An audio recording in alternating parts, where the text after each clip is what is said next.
હાલો મિત્રો, આજે આપણે બનાવશું ફરાળી ભેળ। તો ફરાળી ભેળ બનાવવા અહીંયા ફરાળી ચેવડો જે બજારમાં તૈયાર મળે છે એ લઈ લીધો છે।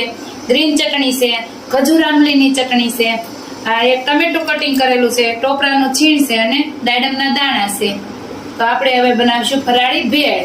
ફરાળી ચેવડો એક લોયામાં લઈ લઈશું, તેમાં નાખશું ટમેટું, તેમાં આપણે જેવું તીખું ખાવું હોય એ પ્રમાણે ગ્રીન ચટણી એડ કરશું। આપણે નાખશું ખજૂર આમલીની ચટણી। ખજૂર આમલીની ચટણી આપણે જે પ્રમાણે જરૂર પડે એ પ્રમાણે નાખતું જવાનું, નરાતું જવાનું।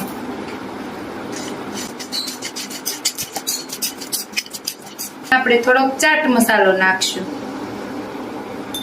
હવે આપણે આ ભેળ એક ડીશમાં લઈ લઈશું, ટોપરાનું છીણ નાખશું, આ ઉપર આપણે દાડમના દાણા નાખશું।